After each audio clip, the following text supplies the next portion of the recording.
Hello once again, this is Steve. I'm kind of doing a little additional commentary on my blog that was posted today. And the topic on hand was due to the Olympics and whatnot. I'm talking about PEDs. And I mentioned the Olympics because that seems to be the one time every 4 years when PED use becomes a really huge deal. And by PEDs, they're performance-enhancing drugs like HGH, steroids, the clear, whatever the heck you want to call some of this stuff that they use. Anyway, one thing I really wanted to kind of add to the blog is I mentioned it shortly, and I kind of re-looked at it again, giving myself an idea of what to talk about. And for me, this might not be for everybody, but for me, it's kind of taken the joy out of watching sports when I consider the idea that the guy who is at the plate, or the guy that might be catching those perfect spirals, or the guy throwing the spirals in that matter, I mean the guy that's running faster than anybody else, swimming faster than anybody else, it kind of takes the joy out of a little bit of pride in your team and your country when there's that specter, like it's kind of everywhere, where you think they're cheating.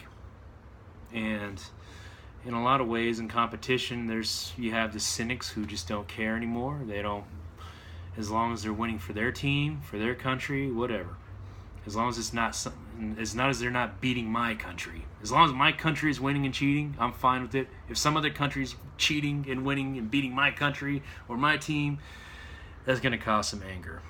For me, it's kind of caused a bit of a numbness. For me, I just don't really care anymore. And while I don't really watch sports much anymore, it just kind of makes me wonder how many of these people are actually legitimate. I mean, you have to really look at their career as a whole and kind of analyze everything, see if there's weird spikes, weird changes, and then you just have to you can either accept the reality that maybe they did it legit or whether they cheated along the way. And I always talked about this in regards to Lance Armstrong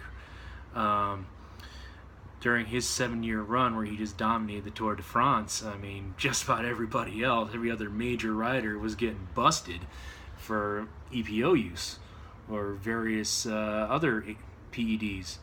And while there was certainly some civic pride in knowing that an American was, doing that, bringing light to a sport nobody really cared about, I mean, that was really when I first started learning that you really can't have sports heroes anymore, because eventually you saw the fire, or you saw the smoke, you never saw the actual fire until the day on Oprah when he finally admitted it, that he cheated. And by that time I already come to accept the fact that he was a cheater, and so it wasn't that big a deal to me. But I know a lot of people, they went one or two directions. I knew it all the time, he's a cheater, he's a disgrace, and then there was the people who were in kind of denial. Who cares? It's a sport nobody cared about. He made America look good and whatever.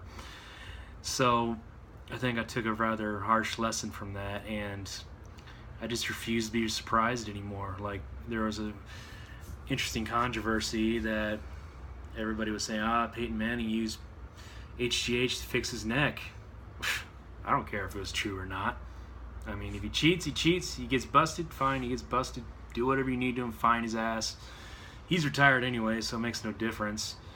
But the vitriol that people were spouting off left and right was kind of ridiculous. I mean, why are you surprised? And it's kind of like another situation I sort of mentioned in the blog about Usain Bolt. This guy is clearly the best sprinter in the world, but how can you really trust him? How can you really accept reality when Jamaica's had various PED scandals over the last few years and he's the only one that's not getting busted? I mean, it's very much like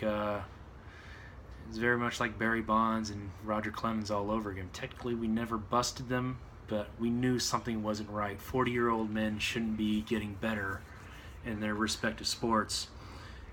But going back to the subject, it just these days I'm just kind of numb, and it's kind of a sad feeling because I used to really love sports. I wouldn't say I vicariously lived through people, but I enjoyed seeing people because I wasn't a very good athlete. I knew early on, and I'm okay with that. But some people, they're not okay with it, and they get angry when their supposed greats fall off the wagon. And for me, it just doesn't matter anymore because I was never good enough to even think of the idea of using PEDs. So in that respect, throughout the blog, I just kind of talked about, you need to accept your limitations sometimes, accept the level of greatness that you've reached. And for me, I have a lot of troubles with that because there's some days where I feel, even though I've lost 164 pounds, there's some days where I feel that's not enough. And even though I can run 3 or 4 miles, I'm thinking, what the hell? I've been doing this for 4 years. Why can't I run more than that, even though it's 80% humidity outside or something like that? So there's definitely those days of weakness for me where I really, question myself and wonder why I'm doing what I'm doing at the rate that I'm doing. But so it's part of the growing process, really. Just getting used to the idea that what I am achieving right now is great. What I am achieving right now is something most people won't do. It's just the hard part is saying I'm proud of myself for doing that, and that's sort of the struggle I have to deal with. I'm getting better. I'm certainly feeling better about myself, but there's just some days. Downside alive. Anyway, I hope you all have a good one. Thanks for listening.